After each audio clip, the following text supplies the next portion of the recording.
सोचो, अगर तुम्हारे अंदर भी अचानक से सुपर ह्यूमन स्ट्रेंथ आ जाए और एक दिन में तुम चुसली से बाहुबली बन जाओ। कुछ ऐसा ही होता है एंजो के साथ। एंजो रोम में रहने वाला एक आम चोर है। कहानी की शुरुआत में हम उसे एक महंगी घड़ी चुराकर पुलिस से भागते हुए देखते हैं। पुलिस से बचने के लिए वो नदी में कूद जाता है और दीवार से लगकर खड़ा हो गया ताकि कोई उसे देख न पाए। पुलिस के वहाँ से जाने के बाद वो वापस ऊपर चढ़ने के लिए नदी में पड़े एक बैरल पर चढ़ा। जब उसने उछलकर ऊपर चढ़ने की कोशिश की तो बैरल के टूटने से उसका पूरा शरीर रेडियो एक्टिव वेस्ट में डूब गया। उसने खुद को संभाला और घर की ओर चल दिया, लेकिन जल्द ही उसकी तबीयत बिगड़ने लगी और उसके मुंह से एक काला सा लिक्विड बाहर आ रहा था। घर जाकर भी उसे बार बार उस काले लिक्विड की उल्टियाँ हुई और खांसी तो रुकने का नाम ही नहीं ले रही थी। अगली सुबह जब वो उठा तो उसे काफी बेहतर महसूस हुआ। वो अपने पड़ोसी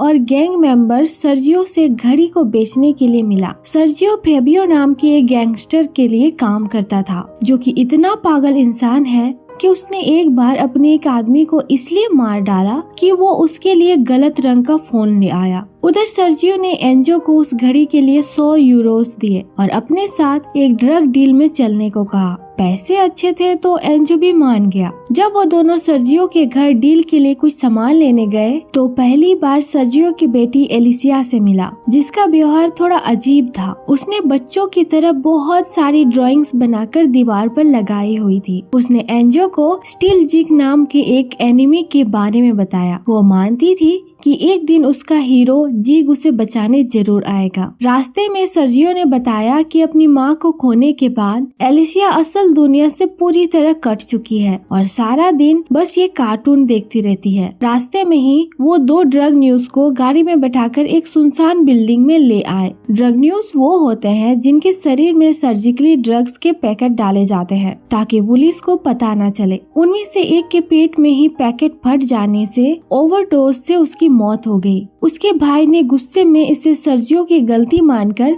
उसे कई गोलियां मार दी, लेकिन सर्जियो ने मरने से पहले उसका सर दीवार से मार मार कर उसे भी चोटिल कर दिया। लेकिन अपनी आखिरी सांस लेते हुए उसने एंजो को भी गोली मार दी, जो लड़खड़ाकर बिल्डिंग से नीचे गिर गया। एक आम इंसान किसी भी हालत में इतनी ऊपर से कंक्रीट पर गिरकर बच नहीं सकता, पर एंजो ने अचानक अपनी आंखें खोली और उठ खड़ा हुआ। उसे समझ में नहीं आ रहा था कि अभी हुआ क्या। दूसरी तरफ फाबिया और उसके लोग एक क्लब में नुंजिया लोग कासिमा के साथ थे। नुंजिया रोम की सबसे बड़ी ड्रग कार्टेल की बॉस है। उसने ड्रग डील के बारे में एंजो से पूछा, जिस पर उसने झूठ कह दिया कि सब बढ़िया रहा, क्योंकि अगर उसने सच बता दिया कि ड्रग्स का तो कोई अता पता है ही नहीं तो वो मारा जाएगा। इस दौरान जब एंजो घर लौटा तो एलिसिया उससे अपने पिता के बारे में पूछने लगी, लेकिन वो उसे इग्नोर करते हुए अपने फ्लैट में चला गया और उसके जवाब न देने पर भी वो उसके दरवाजे पर खटखटाना नहीं छोड़ती। चिढ़कर उसने गुस्से में दरवाजा पर मुक्का मारा। उसका हाथ दरवाजा फाड़कर पार निकल गया। अपनी ताकत से अचंभित होकर उसने एक अलमारी को धक्का मारा और अलमारी तेजी से दीवार पर जाकर लगी।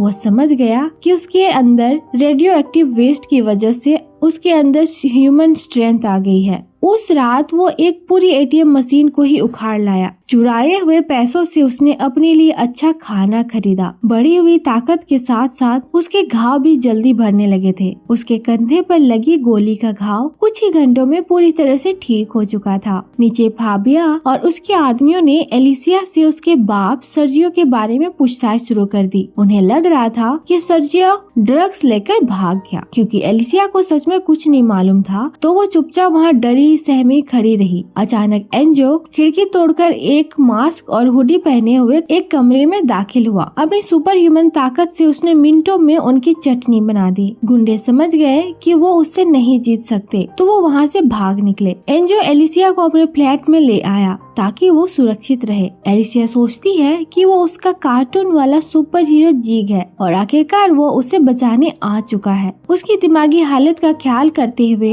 एंजो ने भी उसकी हाँ में हाँ मिला दी। दूसरी तरफ फाबियो ने एंजो की एटीएम मशीन चुराते वक्त रिकॉर्ड हुई सीसीटीवी फुटेज देखी, जो कि इंटरनेट पर वायरल हो रही थी। उसे पूरा यकीन था कि ये वही आदमी है जिसने बीते दिन उनकी पिटाई की थी। तभी फाबियो का राइट हैंड एंटोनियो वहाँ आता है और उसे सलाह देता कहता है कि उन्हें नुंजिया के पैसे उसे जल्द से जल्द देने के लिए लोन ले लेना चाहिए, लेकिन फाबियो कहने लगा कि इसके बजाय वो एक बैंक की गाड़ी को लूटेंगे, जिसकी प्लानिंग उन्होंने पहले से ही कर रखी है। दूसरी तरफ एंजो को भी सर्जियो के कागजों के बीच उसी बैंक की गाड़ी को लूटने का प्लान मिला। अगले दिन फाबियो और उसके लोग बंदूकों के साथ गाड़ी से आने का इंतजार कर रहे थे, लेकिन एंजो उससे पहले ही गाड़ी को रोककर सब कुछ लूट लेता है। फाबियो ने उस पर गोलियां भी चलाई, लेकिन वो उससे बचकर भाग गया। रात के समय एंजो और एलिसिया ने एक साथ बैठकर उसका फेवरेट एनीमे देखा। जब वो एलिसिया के थोड़ा करीब आया तो वह डर गई और बहुत जोर जोर से रोने लगी। यहाँ पता चलता है कि किसी ने पास्ट में उसे सेक्सुअली अब्यूज किया था। अगले दिन वो एंजो से बार बार उसके पिता को बचाने के लिए कहने लगी। एंजो उसे एक बंद अम्यूजमेंट पार्क में लेकर आया, जहां वो अपनी ताकत से बिना बिजली के उन राइड्स को चलाने लगा। उधर फाबियो और एंटोनियो के बीच झड़प शुरू हो गई, क्योंकि एंटोनियो कह रहा था कि उन्हें जल्द से जल्द नुंजिया के पैसे लौटा देना चाहिए, फिर चाहे वो उधार लेकर क्यों ना लौटाने पड़े, जबकि फाबियो इस बात से सहमत नहीं था। एंटोनियो ने उसकी बात न सुनने पर फाबियो ने गुस्से में अपने कुत्ते उस पर छोड़ दिए। उन्होंने एंटोनियो को मार डाला। दूसरी तरफ एंजो ने मॉल से एलिसिया को नई प्रिंसेस ड्रेस दिलवाई, जो वो हमेशा से चाहती थी। बाद में एंजो उसे सर्जियो की मौत के बारे में बताता है। वो रोते हुए कहने लगी कि एंजो ने उसके पिता को बचाया क्यों नहीं।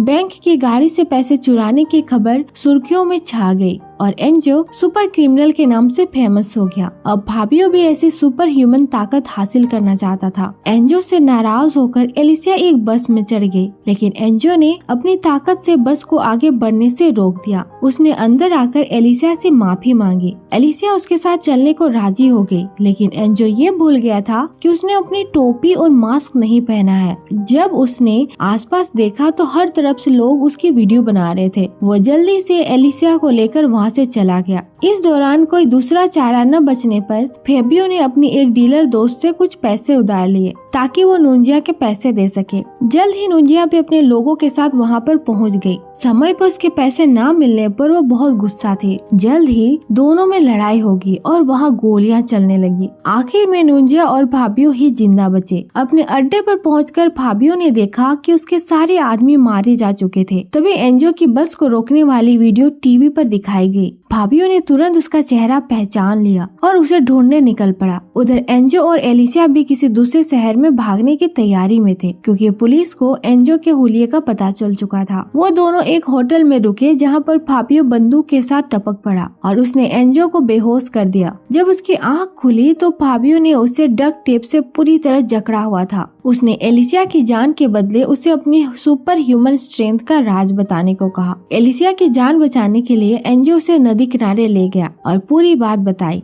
फाबियो को उसकी बात पर भरोसा नहीं हो रहा था। उनकी बातचीत के दौरान नुंजिया अपने लोगों के साथ वहां पर पहुंची और उन पर गोलियां चलाने लगी। इस आंधाधुंध फायरिंग में एंजो और एलिसिया दोनों को बहुत सारी गोलियां लगी। अपना बदला लेने के लिए नुंजिया ने फिर फाबियो के शरीर को जलाकर नदी में फेंक दिया। अपनी आखिरी सांसें ले रही एलिसिया ने एंजो को अपनी शक्तियों से लोगों की मदद करने को कहा, चाहे उसके शरीर में कितनी भी ताकत क्यों ना हो। एंजो इस समय खुद को बहुत बेबस महसूस कर रहा था। अगले दिन फाबियो पानी से निकला। उसके अंदर भी एंजो की तरह सुपर ह्यूमन स्ट्रेंथ आ चुकी थी। वो सीधा नुंजिया के अड्डे पर गया और वहाँ मौजूद सभी लोगों को मार दिया। उसने उन्हें मारते हुए अपनी वीडियो भी बनाई ताकि वो एंजो की तरह फेमस हो जाए। दूसरी तरफ एंजो एलिसिया की मौत के बाद हताश होकर इधर उधर भटक रहा था। अचानक उसके पास एक गाड़ी का एक्सीडेंट हो गया। उसने अपनी शक्तियों का इस्तेमाल करके एक छोटी बच्ची को जलती हुई गाड़ी से बचाया। बच्ची की माँ ने उसका बहुत एहसान माना। कुछ दिन बाद उसने टीवी पर फाबियो को देखा, जिसने बताया कि वो रोम के सबसे बड़े स्टेडियम को बम से उड़ाने वाला है, सिर्फ इसलिए कि उसका मन है। कोई रीजन नहीं है इसके पीछे। इसके बाद एंजो जल्दी से स्टेडियम पहुंचा, जहां पर हजारों लोग थे और मैच के स्टार्ट होने का इंतजार कर रहे थे। पार्किंग एरिया में उसे फाबियो मिला, जिसके हाथ में बम का रिमोट था। उनके बीच जबरदस्त लड़ाई हुई, लेकिन मौका देखकर फाबियो स्टेडियम के अंदर भागा। एंजो ने उसका पीछा किया, लेकिन इससे पहले कि वो उसे रोक पाता, फाबियो ने बम को एक्टिवेट कर दिया है। एंजो ने बम को उठाया और नदी की तरफ भागा ताकि वो बम को लोगों से दूर पानी में फेंक सके। वो उसे फेंकने ही वाला था कि तभी फाबियो ने उसे धक्का देकर गिरा दिया। एंजो ब्रिज पर ही गिर गया और उसे एक्सप्लोर होने में लगभग 1 मिनट ही बचा था। जब वो फटने ही वाला था तो एंजो ने फाबियो और बम के साथ ब्रिज में छलांग लगा दी। उस धमाके में फाबियो मारा गया और उसका सर धड़ से अलग होकर ब्रिज पर गिरा। सबको लगा कि एंजो ने भी इस धमाके में अपनी जान दे दी, लेकिन आखिरी सीन में हमने उसे दूर खड़े शहर को निहारते हुए देखा। अगर आपको चुनने को मिले तो आप कौन सी सुपर पावर चूज करेंगे? कमेंट में जरूर बताइएगा। अगर आपको हमारा ये वीडियो अच्छा लगा हो तो प्लीज हमारे चैनल को लाइक, शेयर और सब्सक्राइब जरूर करें। तब तक के लिए बाय।